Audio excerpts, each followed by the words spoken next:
Soft skill itu sesungguhnya kalau dihargai mahal, tapi kan kita gratis. Itu problemnya.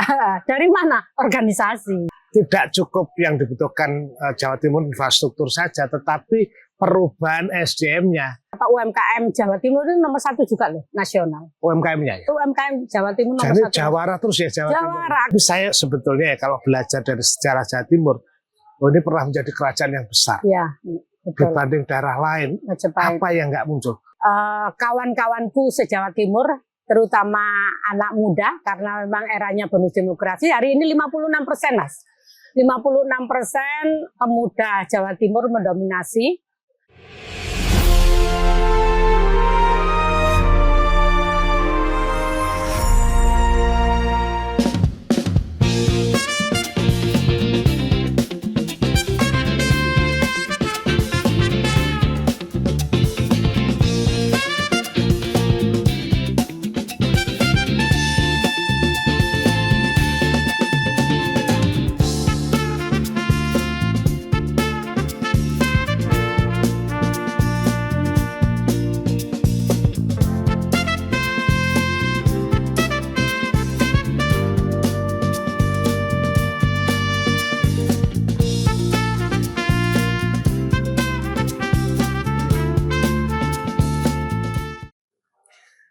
Ngode, akhirnya saya ketemu dengan idola saya.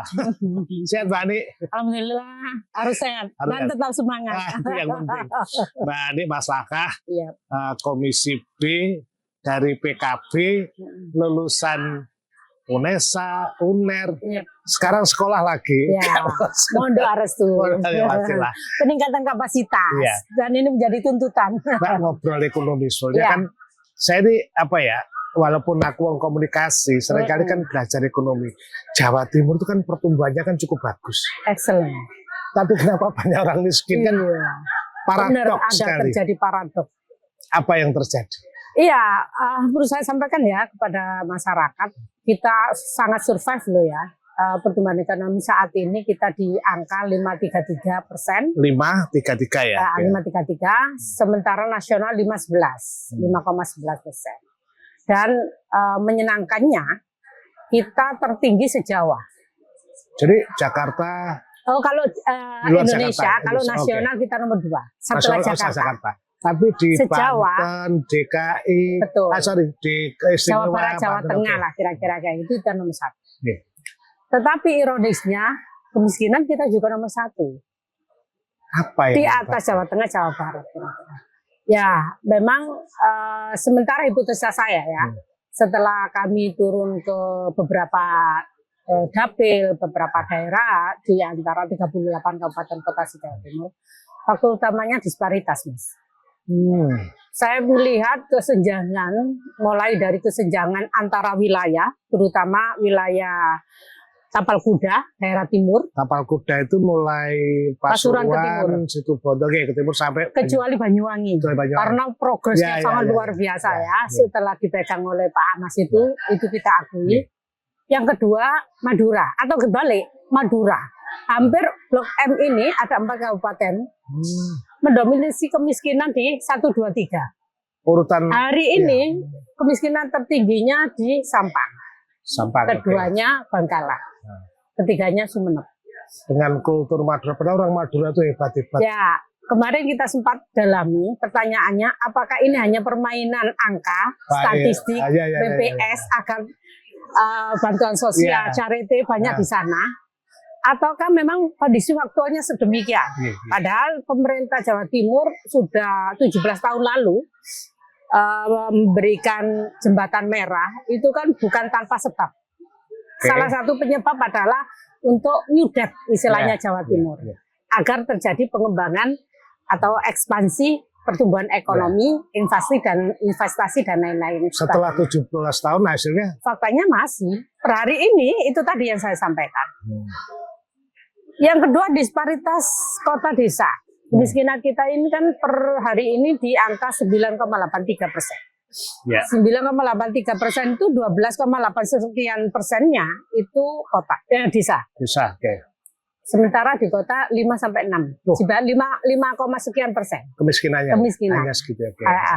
Artinya di sini ada kesenjangan yang mencolok, mulai dari zona kewilayahan hingga pada strata kota dan desa.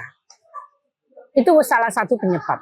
Hal yang lain, saya melihat di sisi SDM memang. Kualifikasi pendidikan antara pelosok desa dengan kota itu dari angka putus sekolah, dari strata pendidikan itu memang masih didominasi pada wilayah-wilayah tertentu yang itu sekitaran arek lah kira-kira kayak gitu. Iya. Maka SDM ini berimplikasi kepada adaptif terhadap modernisasi, teknologi, masih ke arah tradisionalnya lebih kental lah kira-kira. Sementara hari ini eranya global dituntut untuk itu. Saya senang sama Mbak Andi itu karena ini kalah dosen, kalah analisisnya. Tapi basisnya adalah data. Mbak Andi keliling dari kampung-kampung ngelihat praktek-praktek ekonomi. Ya kalau masif enggak, tetapi paling enggak ada sampling beberapa titik ya. Nah, terutama ketika kita kunjungan kerja ke daerah. Nanti yang menarik ya, ketika berkunjung, tapi asli Sidoarjo ya. Saya Sidoarjo. Dapilnya Sidoarjo juga. Dapil Sidoarjo. Sejak kecil hingga saat ini. Ojo geger terus Sidoarjo. Aduh mateng. Jadi Mbak Andi ini idola saya karena Sri Kandi ya kalau ambil kebijakan dan concernnya luar biasa. Nah Mbak Andi, kalau tadi yang kita pungut dari berbagai tempat itu, tren apa yang sing gejala atau apa yang menyebabkan kira-kira temuan awalnya Mbak Ani apa? Kok disparitasnya tinggi? Padahal kan Jawa Timur paling top sak Jawa, Indonesia nomor loro. Tapi kok Kornya saya lihat ya. Apakah kan penduduk? Enggak juga sih. Sebenarnya sudah berimbang ya antara faktor demografi, sosiologi, antropologinya itu sudah ya memang lebih banyak di kota sesungguhnya daripada di desa. Faktor distribusinya sih. Jadi pembangunan kita ini belum inklusif lah kira-kira kayak begitu. Contoh, pertumbuhan ekonomi faktor terbesarnya kan industri pengolahan. Kalau kita ngomongin industri pengolahan 30% dari totality 100%. Itu terbesarnya supporting terbesarnya ya di UMKM. Kalau ngomong UMKM hampir menyebar lah, hampir menyebar baik di desa maupun di kota, baik di Mataram, Tapal Kuda, Arek dan sebagainya. Kemudian faktor penyebab lain adalah TPT, tingkat pengangguran terbukanya besar. Kenapa? Karena supporting kedua setelah industri pengolahan itu kan perdagangan.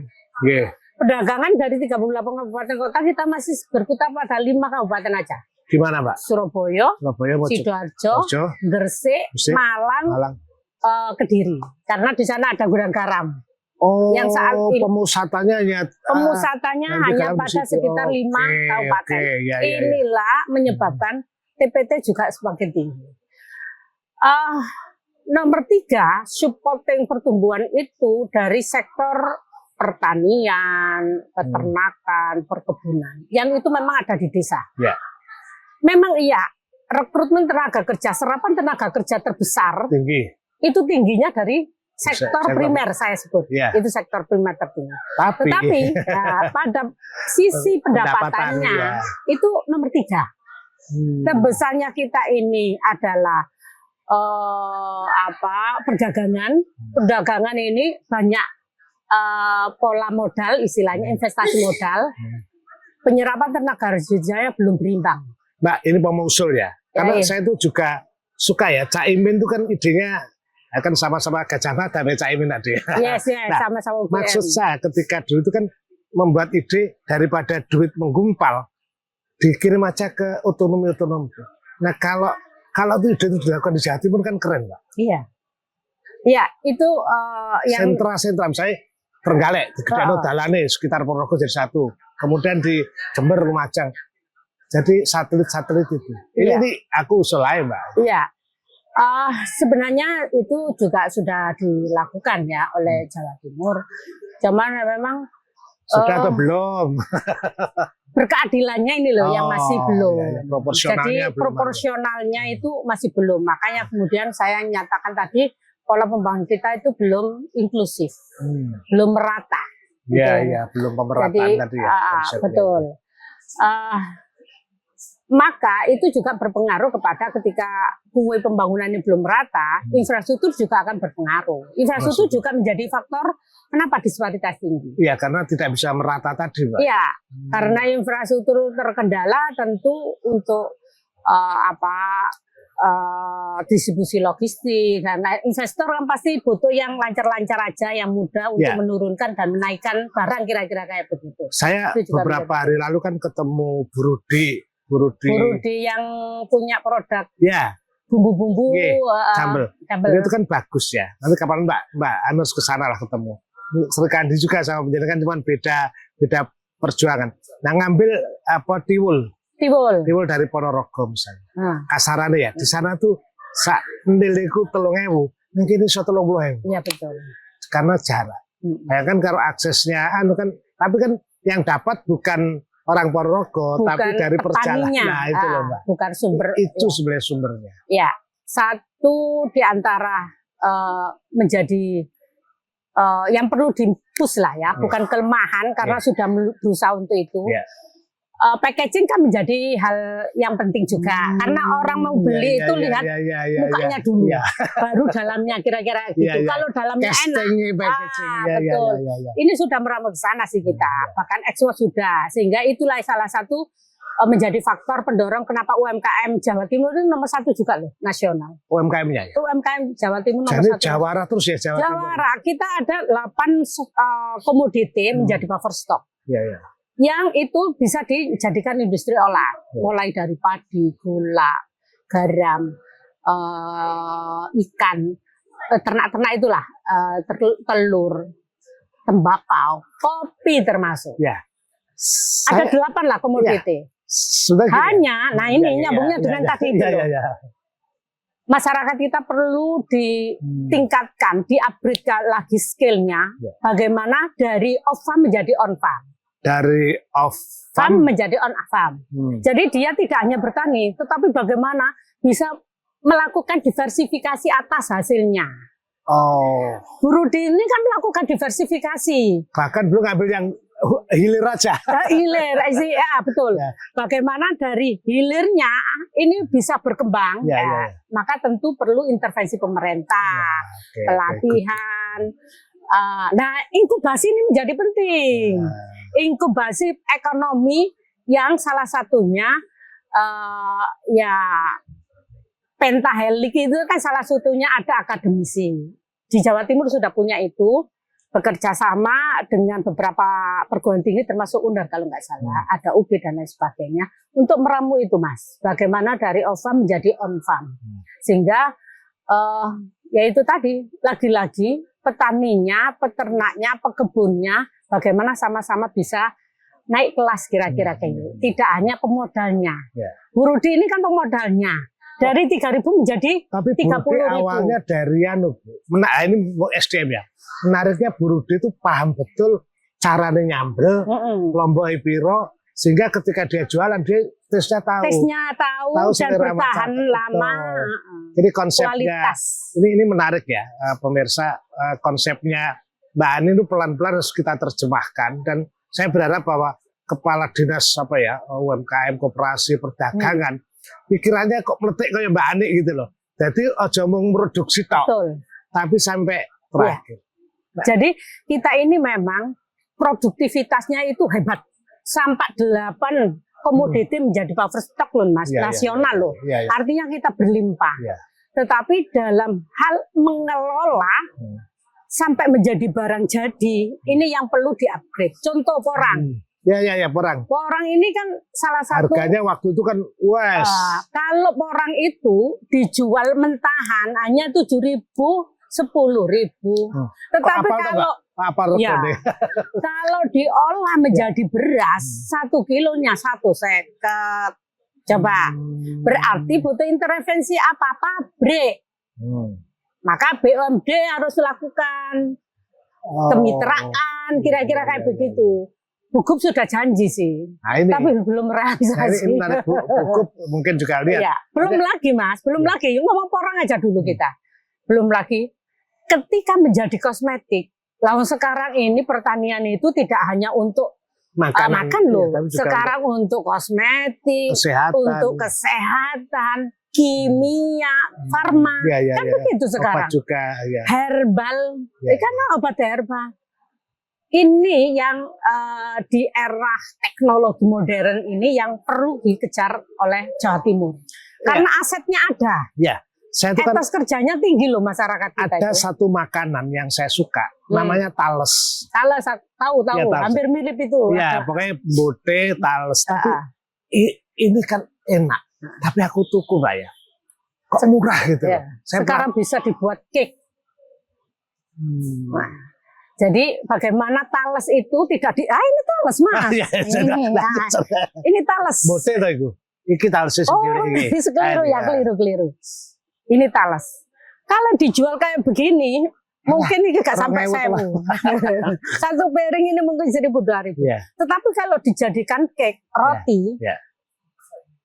maka bisa menjadi 30.000 lah. Ini untuk kan ulang kulitnya apa telutuh istilahnya. tahun. Ini kan juga untuk Kambium. kosmetik juga iya, Iya. gitu loh. Jadi Betul. saya kira berarti konsepnya Mbak Ani tentang pentahelik menarik. Kampus harus hadir dong. gitu. Betul. Pentahelik itu kan ada pemerintah, ada rakyat, ada masyarakat, ada kampus, Ya. kan begitu, ada swasta. Tapi saya lihat di Jawa bersama-sama. Timur memang laboratorium tentang riset kayak gitu kok. Aku Ada rasa. sih, ada. Oh, jadi ditutup-tutup itu Mbak. Ada. Ada di mana? Ada. Ceritakan sekitar Di Malang juga. ada, Mas. Oh, di Malang ya. Di Malang. Mungkin itu yang perlu dilakukan. Ya memang menurut saya kolaborasi pentahelik ini yang perlu diperkuat lagi lah.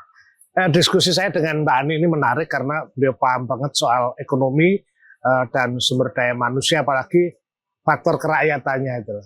Ketika sekolah di jurusan PPKN kan sekolah tentang ya warga negara. Keluarga negaraan. Tapi biar kok tiba-tiba kudunya jadi guru Mbak jenengan gitu. Awal memang guru. Oh. Karena dulu kan masih Surabaya saya. Ya, Tentu keguruan. Nah. Saya lulus 95.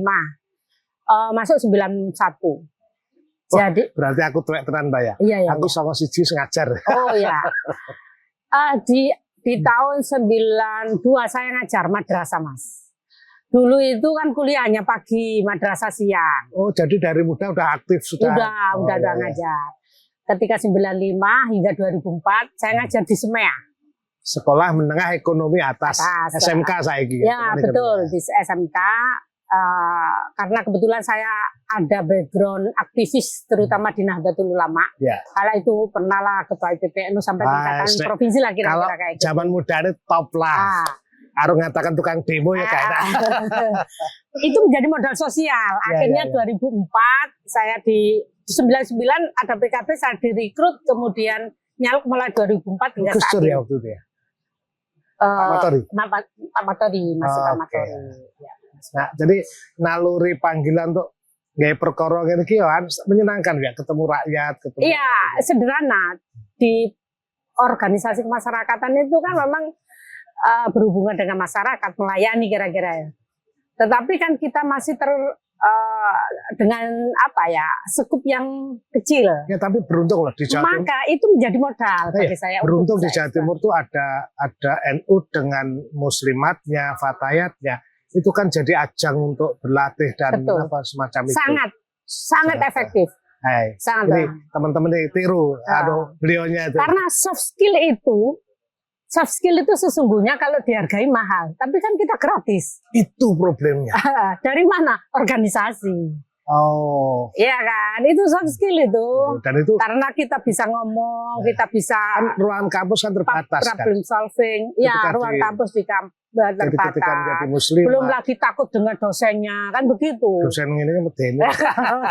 Tapi balik perkara ekonomi. Iya, Pasti ada ide-ide inovatif ya. Tapi saya sebetulnya ya kalau belajar dari sejarah Jawa Timur, ini pernah menjadi kerajaan yang besar iya, betul. dibanding daerah lain. Majapahit. Apa yang nggak muncul? Tales, bote, suwek, porang, kopi lagi. Jadi sebenarnya sangat tidak masuk akal kalau Jawa Timur itu miskin karena senyatanya kan hasilnya bagus. Problemnya pada soal pemerataan. Ada Mbak, gerakan-gerakan sosial yang kalau di Muslimat sendiri juga ada ekonomi juga di kegiatan kayak koperasi itu ada. Hampir semua organisasi ya. Koperasi ya? Koperasi Anissa itu kita udah punya koperasi loh, tapi aku gak ngomong di Jakarta ini. Oh iya, koperasi Anissa kalau di Muslimat itu asetnya udah miliaran, tidak puluhan, ratusan udah besar. Makanya Muslimat paling mudah untuk Jawa Timur apa salat harus geger tetap bukan. Oh iya. Jadi tetap stabil apapun kondisinya kira-kira gitu. Minumannya tetap Muslimat. Tapi balik sekarang gagasan-gagasan apa yang kira-kira belum selesai untuk dilakukan Jawa Timur atau idenya Mbak Ani misalnya apa yang kita lakukan? Konstruksi pembangunan ekonomi menurut saya. Dalam teorinya sudah bahwa kita ini pertumbuhan ekonomi inklusif dengan melakukan pemerataan ke 38 kabupaten kota kira-kira begitu. Tinggal implementasinya aja yang perlu ditekankan. Yang kedua, pemerataan infrastruktur. Karena infrastruktur itu berpengaruh kepada investor. Ini mau ngintip apa tidak. JLS ini kan tinggal sedikit, itu harus diselesaikan. Kemudian tol, jalan tol ini kita berterima kasih pada pemerintah bahwa sampai Banyuwangi tol ini berpengaruh efektif untuk laju pertumbuhan ekonomi. Karena ngomong jalan itu sama dengan gula dan semut. Ketika ada gula pasti semut datang. Ketika jalannya api, investor pasti akan datang. Itu sejauh apapun, ketika itu lancar, ada kedekatan arah karena tol, maka akan menjadi daya lirik investor untuk datang dimanapun kira-kira. Banyuwangi, Pacitan tuh JLS tuh kalau di Singgowo itu orang, waduh itu gila. Iya, itu yang belum selesai dan informasinya sih untuk Probolinggo Banyuwangi mulai tahun 2026 ini dilanjutin. Sudah selesai tapi belum total 100%. Jadi masih ada trial begitu loh, tapi belum 100% lah kira-kira. Karena 2027 informasinya akan finish. Nah kalau itu terjadi, kita sudah ada bandara loh, itu juga menjadi daya ungkit dan daya penguat. Beberapa bandara Kediri itu harapannya kan bisa nyudet di daerah Mataraman, tapi faktanya awal-awal launching seminggu 2 kali, sekarang seminggu 1 kali.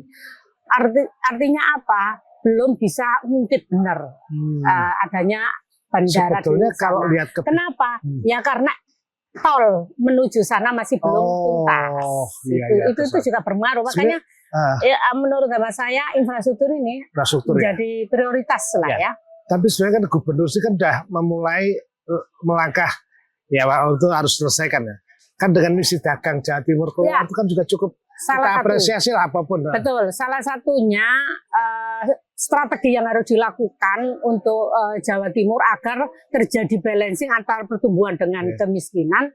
Karena kita produktivitasnya tinggi maka harus benar dilempar. Salah satunya adalah memperbanyak misi dagang di arena domestik sebelum kita ekspor impor, karena memang kondisi global hari ini masih belum memungkinkan lah ya. Sehingga paling banter ya antar misi dagang antar kabupaten kota, antar provinsi maksud saya. Dan itu informasinya juga per tahunnya tembus di angka di atas 1 triliunan sih. Ya artinya kan ikhtiar-ikhtiar kreatif itu yang dibutuhkan Jawa Timur saat ini. Salah satunya itu. Kalau dari Mbak Ani kan sering ketemu pengusaha, ketemu rakyat, ketemu UMKM kecil dan sebagainya. Ini kan soal pemerataan tadi. Jadi salah satu faktor yang adalah tapi kalau nunggu jalan itu besar dan sebagainya kan belum selesai. Cara apa lagi Mbak? Sekarang ini ujian dokter ya. Karena hari ini eranya adalah digitalisasi, maka ekonomi digital ini yang harus diperkuat. Sekarang kalau kita tidak adaptif, salah satu ciri orang modern itu kan adaptif, mampu melakukan adaptasi dengan kondisi yang ada. Kondisinya digital ya sudah itu. Tidak bisa dihindari ya. Tidak bisa dihindari, sehingga pemerintah harus melakukan pelatihan-pelatihan e-commerce kira-kira kayak itu, dan itu sudah dilakukan sebenarnya. Kita punya Shopee di Malang Kota yang kerjasama dengan beberapa perguruan tinggi juga, mengajari para pelaku UMKM bagaimana pasar digital ini menjadi hal yang wajib. Ingat,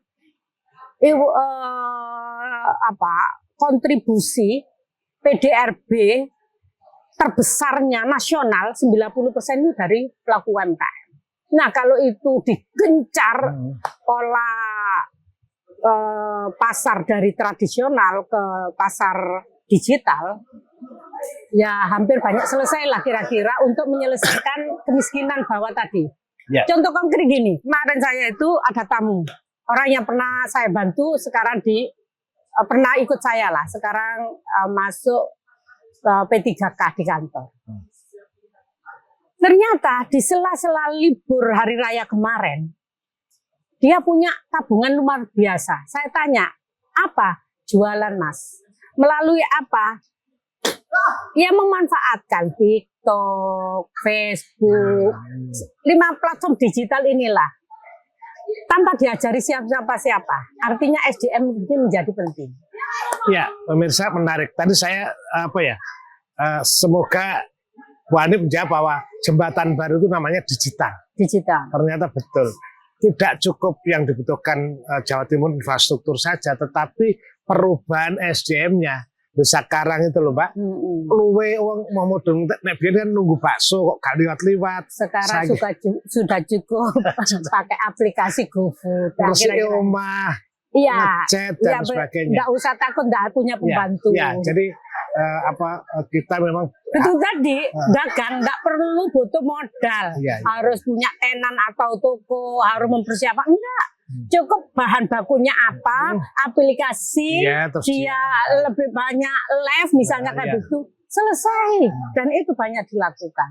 Ya, kita butuh transformasi yang luar biasa. Jadi kebangkitan bangsa ini betul ya. Kebangkitan bangsa. Namanya tepat ya. Dulu ada kebangkitan. Bagus, ini transformasi yang saya kira ya bangkitlah untuk berusaha. Betul. Kita sama-sama, dan Bu Ani sudah menawarkan banyak gagasan. Tinggal sekarang masyarakat harus menyambut, pemerintah mau dan mampu meng-create. Nah, kira-kira kayak begitulah. Dulu kan gini, Pak. Cari duit harus daftar pegawai, sepatunya kudu ini, terus celananya harus pantal. Sekarang loh, dengan celana pendek ya, mohon maaf, dengan sandaran pun dengan alat ini itu kan kita bisa berkarya gitu. Jadi perubahan itu saya kira, dan di zaman saya senang karena Mbak Ani itu stylenya tidak lagi generasi X ini dah. Alpha ya. Nah, kalau melihat itu sebenarnya prospek ekonomi Jawa Timur tidak perlu dikhawatirkan kalau transformasi itu benar-benar dilakukan. Betul. Kenapa? SDA-nya kita cukup. Dan terbukti, sumber daya alam kita cukup. Dan terbukti ada 8 komoditi kita menjadi buffer stock. Artinya daya produktivitas kita itu sudah oke. Tinggal bagaimana diversifikasi dilakukan, pasar dimodernisasikan. Diversifikasi kan butuh meng-create. Meng-create itu butuh SDM. Dan butuh eranya hari ini bonus demografi, butuh arek enom, karena yang mampu punya daya kreasi yang lebih maksimal itu anak muda. Ya, kualitas dan jadi kepercayaan itu akan menghasilkan uang, dan kepercayaan itu dasarnya kualitas. Sama-sama jual telur misalnya, telurnya podo soko pitik, tapi kalau dia di di malnya di plastik itu kan diwadahi itu loh, Mbak, kertas, jadi orang nyangking 4 telur nyangking daripada ditimbang dari plastik. Itu sudah beda harga. Iya, beda kan ya. Iya. Nah, sama dengan pisang, Mas. Pisang ini kalau dijual di rumah sakit terminal kan murah. 1.000, 2.000. Tetapi kalau ini di-create, menjadi diversifikasinya adalah roll pisang. Satu pisang ini, karena saya pernah punya kafe, ini bisa diiris-iris menjadi 5. Regane berapa? 10.000. Karena telo, Mbak ya. Telo itu kalau ini butuh di situ kita. Telo digodok dikai santen. Jenenge kasava. Kasafa. Ya. Tapi nih 20.000. Aku turu ndelek to nih mung 300 repes 500. Ketika tanya beli Kasafa, ternyata yang datang ini loh, mana Malah Kasafanya? Hanya butuh brand. Ya, Nah, brand itu kan meng-create juga. ya transformasi. Transformasi berpikir betul, menjadi transformasi kunci dan berpikir. sebelum kita sudah ngobrol nih, Mbak Ani pesan-pesan buat ini anak-anak muda atau Ya. siapapun masyarakat Jawa Timur, Mbak Ani. Ya, berharap pada kawan-kawanku se-Jawa Timur, terutama anak muda, karena memang eranya bonus demografi, hari ini 56%, Mas. 56% pemuda Jawa Timur mendominasi, dan puncaknya nanti di tahun 2032. Ayo semangat, hari ini adalah eranya Anda. Hari ini sesungguhnya passion Anda, karena era digital itu adalah bagian dari passionnya anak muda yang punya daya kreasi, daya inovasi, daya kolaborasi, nah, kira-kira kayak begitu. Ayo manfaatkan peluang emas ini agar ketika 2045 Indonesia emas yang diisi oleh Anda ini benar-benar kita ini mampu mandiri, maju, dan benar-benar bisa berdaulat. Siapa lagi kalau bukan Anda yang melanjutkan perjuangan ini. Dari saat inilah start kita untuk bangkit, ya, berjuang dan berkontribusi untuk bangsa kita. Sukses untuk kita semua. Nah ini Mbak Ani, kebangkitan bangsa, kebangkitan anak muda. Saya sengaja mengajak Mbak Ani ke kampus karena biar anu ya, tapi beliau kan guru, ada inspirasi. Mbak, kapan-kapan berkenan mengajar di UNER loh, Mbak? Dengan senang hati kalau diperkenankan. Oh iya, kan apa ya, kita itu kalau saya kan Pak Suko teori tok, tapi kan pengalaman empirik. Mbak Ani ketemu karo keringet bakul talas bakul gabah. Saya apa ya, kadang-kadang anak mahasiswa tuh nguritik ekonomi tapi gak ngerti gabah naik, tapi gabahnya gak roh, nah, kan bahaya juga. Iya. Tapi Mbak Ani membawa inspirasi, lihat fakta empirik, dan pasti juga akan buat teori. Berharap kapan-kapan pokoknya harus ngajar di UNER, Mbak. Siap. Terima kasih sebelumnya atas kepercayaan ini. Jadi teman-teman kalau misalnya Mbak Ani teori, Mbak Ani juga mau komunikasi, nanti silakan aplikatif. Jadi diajak-ajak ngobrol kok, tidak hanya muslimat, siapa tahu mahasiswa atau kalau butuh Mbak Ani, karena ini adalah bagian dari aset Jawa Timur yang kita sama-sama berjuang. Nah ini mantan ya. Sama-sama.